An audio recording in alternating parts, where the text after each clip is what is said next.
Hello everyone. तो कल के सेशन में हम लोगों ने बहुत ही सिंपल बेसिक से कंसेप्ट करे थे।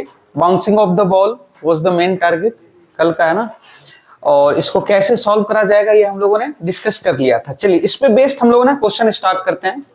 क्वेश्चन नंबर फर्स्ट क्या कह रहा है कि an object of mass m1 collide elastically with another object of mass m2।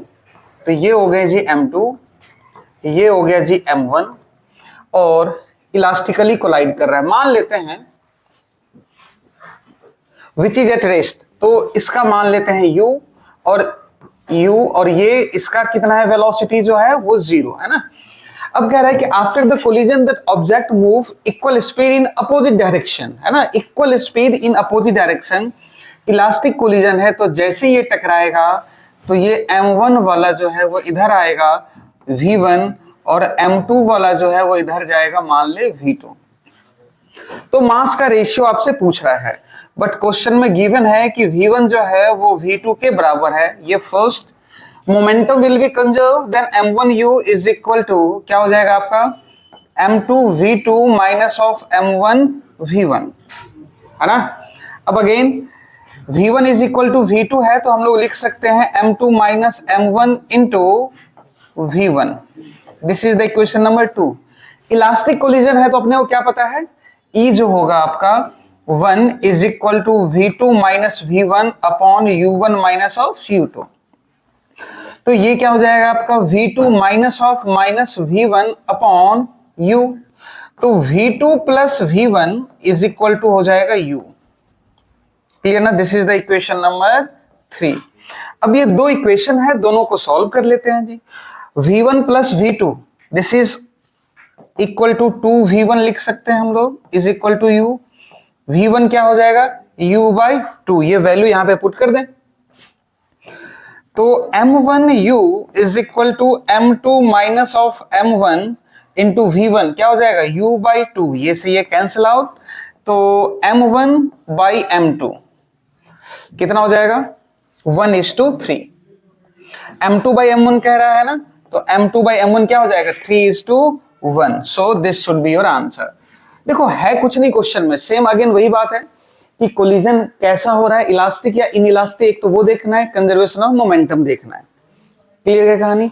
चलिए नेक्स्ट क्वेश्चन। चलो इससे पहले ना ये क्वेश्चन करते हैं फिर आगे जाएंगे। A ball is dropped from a height of 20 metre. कितने मीटर से 20 मीटर से, ये हो गए 20 metre. If the coefficient of restitution for the collision between the ball and the floor is 0.5, ठीक है। After hitting the floor the ball rebounds to a height. अब बता हाइट कितना जाएगा, ये तो सिंपल सा क्वेश्चन हो गया, जेईई मेंस 2023 में पूछा हुआ है, ठीक है। जैसे ही एक बार एक फर्स्ट कोलिजन होकर के जाएगा, कह नहीं रहा ना कितनी बार में, तो फर्स्ट कोलिजन ही मान लेते हैं। तो hn क्या था e to the power 2n into h, ये था, है ना। तो फर्स्ट कोलिजन तो h first is equal to 1/2 का पावर 2 और हाइट का वैल्यू कितना है 20, तो कितना आ जाएगा 5 मीटर। क्लियर क्या। चलिए नेक्स्ट क्वेश्चन। नेक्स्ट क्वेश्चन देखो, देखने में डरावना सा लग रहा है बट है कुछ भी नहीं इसमें, ठीक है। क्या दे रखा है कि two particle A and B of equal masses m are moving with the speed v as shown in the figure, ठीक है। दो पार्टिकल ए और बी है, दोनों का मास सेम है जी, ठीक है। Collide completely inelastic, completely inelastic में होगा क्या, अरे परफेक्टली इनइलास्टिक हो गया, आया टकराया दोनों इकट्ठा हो गया फिर मूव करा, तो m और m क्या हो जाएगा 2m। फाइनल वेलोसिटी अपने को नहीं पता तो मान लेते हैं जी v डैश है। क्लियर क्या कहानी। तो कह रहा है कि the angle theta the path of C mix with the x axis, ठीक है। थीटा निकालना है तो यहां से आपको पता चल गया कि पहले तो मैं ना ये वेलोसिटी निकालना पड़ेगा, और ये वेलोसिटी निकालोगे तो x और y में वेलोसिटी जैसे ही आपने फाइंड आउट कर लिया तो tan theta vy by vx हो जाएगा, तुम्हारा आंसर आ गया ना। तो चलिए P इनिशियल बात करते हैं हम लोग। P इनिशियल क्या हो जाएगा, इसकी वेलोसिटी देखें, ये है दोनों का v मान लेना, particle A and B of equal mass है moving with the same speed v, तो ये भी v है बच्चे, ये भी v है, तो ये कितना हो गया आपका, ये हो गया 30 डिग्री, ये हो गया v cos 30 डिग्री, और ये क्या हो गया आपका v sin 30 डिग्री। अगेन ये देखो ये 45 डिग्री, ठीक है, ये v, तो ये हो गया v cos ऑफ 45 डिग्री और v sin ऑफ 45 डिग्री, है ना, कंपोनेंट ब्रेक कर दिया हमने। तो P इनिशियल अगर अपन बात करें तो P इनिशियल, पहले x की बात कर लेते हैं हम लोग, तो mv sin 30 degree minus mv sin 45 degree, क्या i कैप यही होगा। और अगर j कैप की बात करें तो प्लस j कैप की बात करते हैं, ये देखो mv cos 30 degree plus mv cos 45 degree, क्या j कैप यही होगा, ये होगा p इनिशियल। p फाइनल कितना होगा बच्चे, p फाइनल कितना होगा, ये v डैश, तो v dash cos theta i cap plus v dash sin theta j cap. अपने को पता क्या है, P initial is equal to P final, इसमें तो कोई टेंशन वाली बात नहीं ना, अरे क्लियर क्या कहानी, ठीक है। तो अब ये जब दोनों इक्वल होगा तो इससे अपने को समझ में क्या आ रहा है भाई, इक्वल होने के लिए x का x के बराबर होना चाहिए, y का y के बराबर होना चाहिए, क्लियर ना। तो अब ये यहां से देखो v dash cos theta is equal to mv common ले लें, P फाइनल ले रहे हैं ना, तो m तो दोनों में ही आ जाएगा, 2m आ जाएगा, यहां m नहीं आएगा, यहां पे क्या आ जाएगा 2m आ जाएगा। तो क्यों, इन इलास्टिक कोलिजन ना, परफेक्टली इन इलास्टिक कोलिजन, तो 2m आएगा ना, यहां पे क्या आ जाएगा 2m, ठीक है जी। तो 2m v dash cos theta is equal to m v common ले लिया, तो sin 30 डिग्री 1/2 माइनस ऑफ 1/√2, ये से ये कैंसिल आउट हो गया, ठीक है। v dash cos theta is equal to v 1/2 minus of 1/√2/2, this is the equation number first. अब y एक्सिस की बात करें हम लोग, तो y एक्सिस की बात करें देन क्या हो जाएगा, 2m v dash sin theta is equal to mv, अगर कॉमन ले लें देन cos 30 डिग्री √3/2 प्लस में 1/√2, m से m कैंसिल आउट हो गया, तो v dash sin theta is equal to आ गया v/2, कुछ भी नहीं है बच्चे, कैलकुलेशन है only, this is the equation number 2। अब क्या करना है अपने को, tan थीटा निकाला ना, डिवाइड कर दे, 2/1 कर दे, तो 2/1 v डैश और v डैश तो कैंसिल आउट हो गया, sin theta upon cos theta tan theta is v/2 और v/2 भी कैंसिल आउट हो गया, ठीक है। तो बचा कितना, √3/2 प्लस 1/√2 अपॉन, इसका कितना बचा 1/2 माइनस ऑफ 1/√2, देन इसको सॉल्व कर लीजिए and you will easily get your answer. Clear है क्या कहानी, आगे बात समझ में। चलिए come to the next question. अब देखो नेक्स्ट क्वेश्चन क्या कह रहा है, ये एक्सप्लोजन वाला है, एक्सप्लोजन वाला क्वेश्चन पहले नहीं करवाया था, आइए क्वेश्चन करते हैं हम लोग। A body of mass 1 kg initially at rest explode and break into the 3 fragment of mass 1:1:3 okay, ठीक है। The 2 pieces of equal mass fly off perpendicular to each other with a speed of 30 meter per second, then what is the velocity of the heavier fragment? ठीक है, solve कर सकते हैं आप लोग अपने मेथड से, करवा रखा है पहले या नहीं करवाया था, करवा रखा था, चलो एक बार कोई बात नहीं, ये क्वेश्चन आप एक बार स्क्रीन पॉज कीजिए and try to solve it. Okay देखिए, एक तो या तो सॉल्व नहीं हुआ ना तो भाई साहब गलत बात है, प्रैक्टिस कीजिए, बता रखा है ऑलरेडी ऐसे क्वेश्चंस। चलो देखो, अच्छा ये इंटरनल एनर्जी की वजह से जो क्या होगा, एक्सप्लोड करा, तो P इनिशियल जो होगा वो P फाइनल के बराबर है, तो इनिशियल जीरो, सबका मान ले, पहले का मान ले P1, दूसरे का मान लो P2 प्लस P3। अरे यही बात है, P1 और P2 दोनों का मास तो चलो जो भी है एक बार अपन रहने देते हैं। P1 and P2 is the perpendicular, तो P3 जो होगा वो minus of P1 plus P2 हो गया। अरे बोल, यही होगा ना, minus of P1 plus P2। तो P3 का तुम मैग्नीट्यूड निकाल लो, that is equal to the under root of P1 square plus of P2 square. क्यों? क्योंकि ये परपेंडिकुलर है ना एक दूसरे का। ये मान ले P1 और ये मान ले P2, तो P1 कितना हो जाएगा, मास इंटू वेलोसिटी। मास का रेशियो कैसे निकालोगे, M1 is to M2 is to M3 दिया हुआ है 1:1:3, तो M1 कितना हो जाएगा 1/5 इंटू टोटल मास। क्लियर ना? M2 क्या हो जाएगा 1/5 इंटू मास। M3 कितना हो जाएगा बच्चे 3/5 इंटू टोटल मास। क्लियर ना? डन। तो ये पहला अगर P1 की बात करें तो P1 कितना हो जाएगा M1, M/5 इंटू वेलोसिटी कितना है 30 ना, इंटू 30 का square plus M/5 into velocity कितना है 30 का स्क्वायर। क्लियर क्या?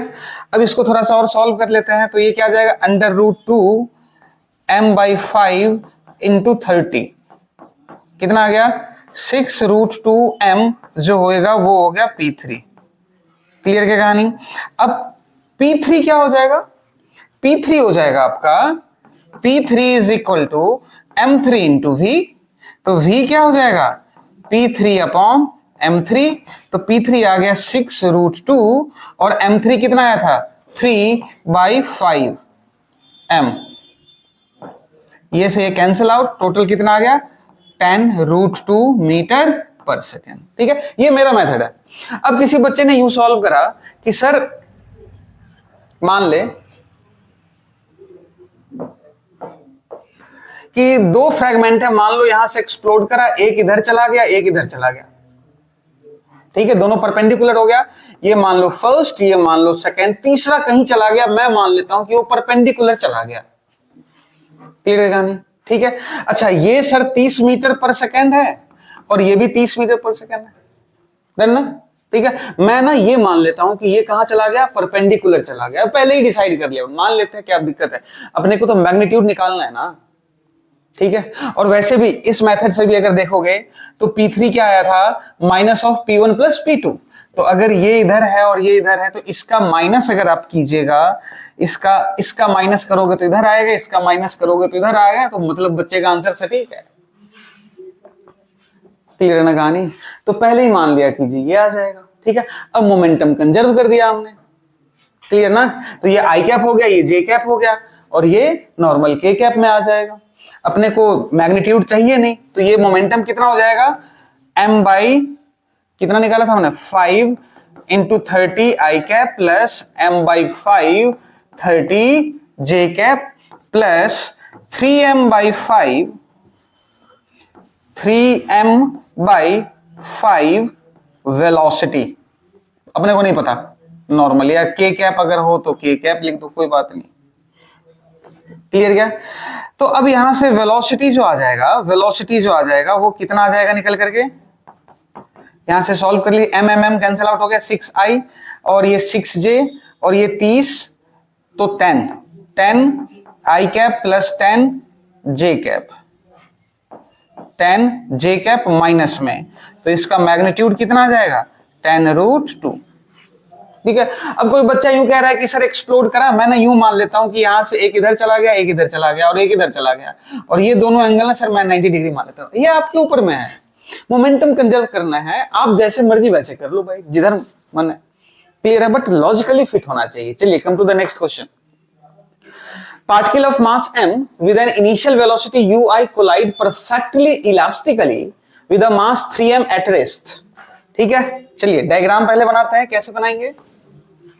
ये हो गया जी m और ये वेलोसिटी कितना हो गया u I cap. Collide perfectly elastically with the mass 3m और इसका वेलोसिटी कितना हो गया 0। It moves with after collision. After collision क्या हो जाता है कि ये m वाला जो है ना वो ऊपर की तरफ जाता है v j कैप से, then v is given by, चलिए ट्राई कर सकते हैं एक बार। नॉर्मल सेम वही बात है, इलास्टिक दे दिया है, मोमेंटम कंजर्व होगा, e का वैल्यू पता है अपने को कि 1 होगा। चलिए ट्राई कीजिए फिर फटाफट। चलो देखिए, जैसे ही ये इलास्टिकली ये कोलिजन होता है, एक पार्टिकल इधर चला गया, देन डेफिनेटली दूसरा पार्टिकल में मान लेते हैं 3m वाला जो है वो ना कुछ इधर चला गया। क्लियर क्या? और ये मान लेते हैं कि v डैश और ये एंगल मान लेते हैं कि थीटा। तो ये कितना हो गया आपका v डैश cos थीटा और ये आ गया आपका v dash sin theta. Clear क्या? अब आप ध्यान से देखिएगा तो मोमेंटम क्या होगा कंजर्व, है ना।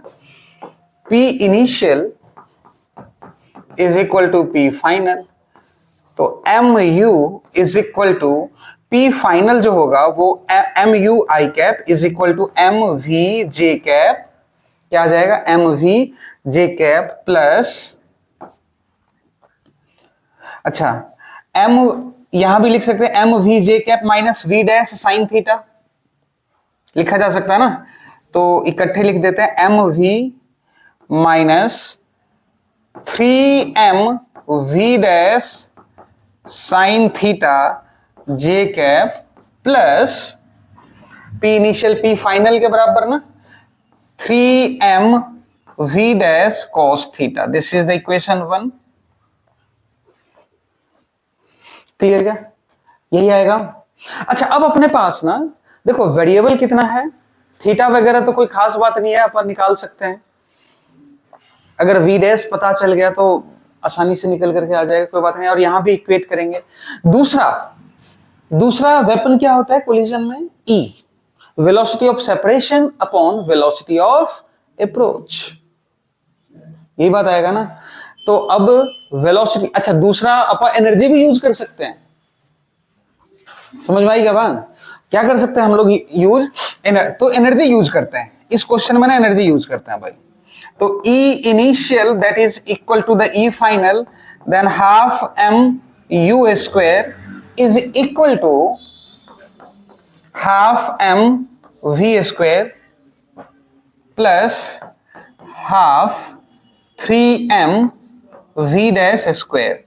अब यहां से एक u v और v dash में ना एक इक्वेशन बन रहा है, ध्यान से देखो, ये कैंसिल आउट हो गया। u square is equal to v square plus 3v dash square, यही आएगा। ठीक है, अब क्या करा जाए भाई? अब अपने पास कितने इक्वेशन आ गए? 2 इक्वेशन आ गया।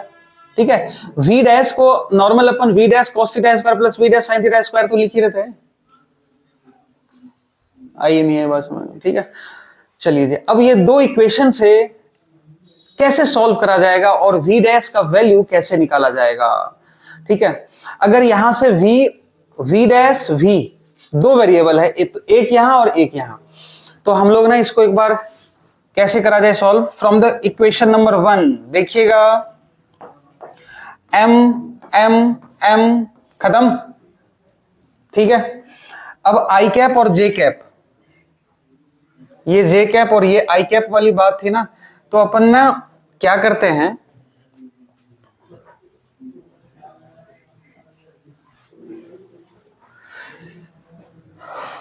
u I cap from equation 1, from equation 1 u I cap, और ये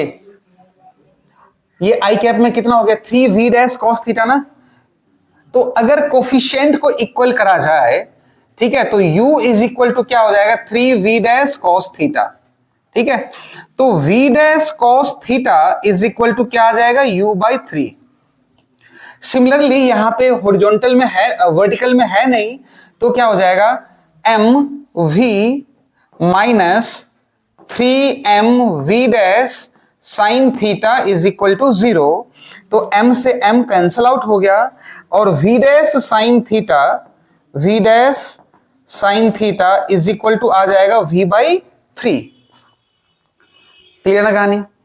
v डैश साइन थीटा कितना आ जाएगा v/3।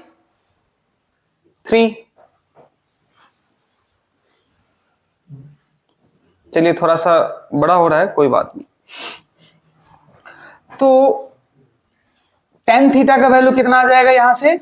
टेन थीटा का वैल्यू ये आ गया u/3 और ये आ गया v/3। हम क्या करें, दोनों को स्क्वायर करके ऐड कर दें तो काम बन जाएगा क्या? तो ये वाला जो दो इक्वेशन है, ये मान लेते हैं कि हम लोग ये इक्वेशन थर्ड हो गया और ये इक्वेशन फोर्थ हो गया। अब दोनों को स्क्वायर करके ऐड कर दो, 3 स्क्वायर प्लस 4 स्क्वायर, दोनों को ऐड करोगे तो v डैश स्क्वायर आएगा u square by 9 plus v square by 9। ये आप मान लो इक्वेशन 5। ये वैल्यू को उठा करके यहां पुट कर दो। ये हमने क्या माना था? 2। Put this value in equation 2। Put this value in equation 2। ये जैसे ही यहां पे पुट करोगे आप,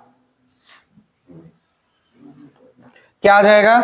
u square plus v square plus 3v dash u square by 9 plus v square by 9।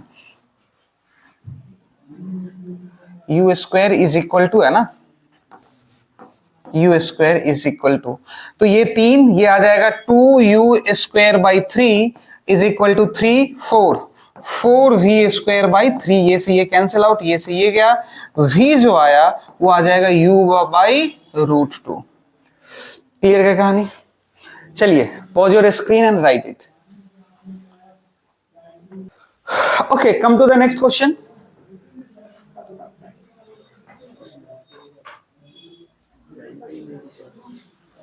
चलिए, अच्छा 1987 में जेई ने पूछा हुआ था, ये बहुत ही शानदार प्रॉब्लम में से है, कोई ना करते हैं एक बार। A simple pendulum is suspended from a peg on a vertical wall. ठीक है जी, ये मान लेते हैं कि जो वॉल है, ठीक है, to a horizontal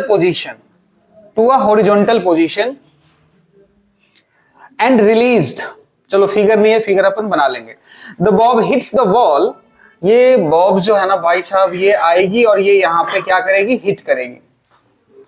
coefficient of restitution being ई जो है वो दिया हुआ है 2/√5। What is the minimum number of collision after which the amplitude of the oscillation become less than the 60 degree. Amplitude of the oscillation मतलब ये एंगल जो है ना 60 से कम ही हो, लेस देन द 60 डिग्री, कितने के बाद में होगा? तो जब वेलोसिटी, एक बार खुद सोचोगे क्या? सोचो खुद से सोचो एक बार। अरे 87 मतलब 87 भाई। तुम यार मेरे हिंदी पे मत जाओ और ना ही इंग्लिश पे, तुम फिजिक्स पकड़ो तुम बस, है ना। हिंदी पे कोई 87 क्या होता है सर? अरे 87 भाई। चलिए करेगा स्टार्ट। हाँ तो ठीक है, कोई बात नहीं, इट्स ओके। चलिए, ये जैसे ही यहां स्ट्राइक करा तो ये वेलोसिटी जो होगा क्या वो √2gl के बराबर होगा? अरे ये होगा ना, ठीक है। चलिए जी, बहुत बढ़िया। ये यहां आ रहा है ना। अब देखो vn क्या होता है? e⁴n इंटू v, ठीक है। इससे कम होना चाहिए ना, कह रहा है। तो इस पॉइंट पे जो वेलोसिटी होगा, अपने को नहीं पता कि कितनी बार ये टकरा रहा है। मान लो कि n बार टकराया, तो n बार टकराया तो वेलोसिटी ये होगा, लेकिन उसकी काइनेटिक एनर्जी जो है वो लेस देन इक्वल टू किसके बराबर होना चाहिए? Potential energy. तो लेस देन इक्वल टू, अपन बाउंड्री केस मान ले, is equal to mgl into 1 minus cos 60 degree, यही आएगा। और ये क्या आ गया? हाफ m vn स्क्वायर कितना आ गया? e⁴2n into v। तो m से m कैंसिल आउट हो गया, e⁴2n v की जगह पे क्या लिख सकते हैं अपन? v स्क्वायर ना, क्या हो जाएगा? Into 2gl। Is equal to G L into 1-1/2। तो GL से GL कैंसिल आउट हो गया, e⁻² n is equal to क्या आ गया 1/4। क्लियर है ना कहानी। अब निकाल लो भाई n का वैल्यू कितना है, 2/√5 power 2n is equal to कितना हो गया 1/4। सॉल्व करो भाई, आगे की कहानी आपको खुद सॉल्व करना है। क्लियर है क्या, कुछ अप्रोक्सीमेट में आएगा भाई आंसर, जो भी आएगा। ठीक है जी, चलिए come to the next question. ये ले फिर से अगेन बढ़िया सही प्रॉब्लम है, वर्क पावर एनर्जी रिलेट करेगा। देखिए, as shown in the figure, a small ball P slides down a quadrant of a circle and hits the other ball Q of equal mass, which is initially at rest, neglecting the effect of friction. Then करो भाई, solve करके देखो। हाँ जी, चलिए देखिएगा, जब ये block ऊपर से नीचे आ रही है तो क्या यहाँ पे वेलोसिटी निकल करके आ जाएगा क्या, velocity initial at the point Q क्या आ जाएगा, √2GL 2GH। तो 2G 10 और H की जगह पे तो ये कितना हो जाएगा 20 मीटर पर सेकेंड ना, 20 मीटर पर सेकेंड। कोलिजन क्या हो रहा है इलास्टिकली, अरे कोलिजन क्या हो रहा है, तो क्या मोमेंटम कंजर्व होगा, तो mass of the P, velocity जो P का होगा, ठीक है, initial mass of the P velocity P dash plus mass of the Q velocity of Q dash. ठीक है, क्या यहां से एक इक्वेशन 1 आ जाएगा निकल करके, फिर E का वैल्यू 1 है is equal to V2 minus V1 by U1 minus U2 आ जाएगा भाई। ठीक है, तो V2 माइनस V1 तो VQ dash minus VP dash by U1 का वैल्यू जो आएगा वो VP आ जाएगा। क्या इक्वेशन 2 आ जाएगा, जब दोनों को सॉल्व करोगे तो 2 मीटर पर सेकंड आएगा आंसर। सही कह रहा हूं भाई, क्लियर है कहानी। चलिए अब एक एनर्जी वाला क्वेश्चन था जो मैंने स्किप करवाया था लास्ट में, सॉल्व इट। आप लिखिए, ठीक है, और सॉल्व कीजिए एक बार। What percentage of kinetic energy of a moving particle is transferred to a stationary particle when it strikes the stationary particle 5 times its mass? Head-on elastic collision. Okay. देखो, ये मास m ले ले, ये 5m ले ले, इसका वेलोसिटी u ले ले, और इनिशियली क्या है इसकी वेलोसिटी जो है ना वो 0 है। क्लियर है कहानी। अब strike head on elastic collision है ना, ये इधर, ये मान ले इधर चला गया, ये मान ले इधर चला गया जी, 5m और ये m, ये u माना था, ये v1 मान ले और ये मान ले कि v2 मान ले। ठीक है, क्लियर है कहानी। तो अब एक बात बता, पर क्या कह रहा है, percentage of kinetic energy of a moving particle is transferred. अरे तो क्या काइनेटिक एनर्जी इनिशियल निकल करके आ जाएगा क्या, हाफ mu²। अब ये वेलोसिटी तुम निकालोगे कैसे, तो v1 और v2 को u के टर्म्स में निकालोगे। सबसे पहला टास्क तो ये होगा, कैसे, m into u is equal to minus of m into v1 plus 5m into v2, ये इक्वेशन 1 आ गया। दूसरा E is equal to 1 is equal to v2 plus v1 upon u, this is the equation number 2। ठीक है, क्या हुआ, क्या होगा ना। तो यहां से ना अब ध्यान से देखो, तो v2 प्लस v1 जो है ना वो u के बराबर आ गया, इसको मान ले इक्वेशन नंबर 2। अब यहां से v1 और v2 निकालोगे इन टर्म्स ऑफ u। अरे क्लियर ना कहानी। ठीक है, फाइंड v1 एंड v2, ये आपका टास्क रहेगा जी, find v1 and v2 in terms of u from above the 2 equation. तो kinetic energy initial, kinetic energy final पता चल जाएगा आपको। अच्छा 5 हो गया ना, नहीं नहीं यहां नहीं रे, ये तो सही है, v2 माइनस v1 ना, ये तो सही है, इसमें कोई दिक्कत नहीं। ठीक है, अब कितना ट्रांसफर हुआ है, तो kinetic energy initial minus kinetic energy final by kinetic energy. देखो सिंपल सी बात है, इसका तो अपने को पता है इनिशियल। इसका फाइनल अपने को पता है half m into v1 square. m की बात करें, काइनेटिक एनर्जी m की बात करें, than half m into v1 square.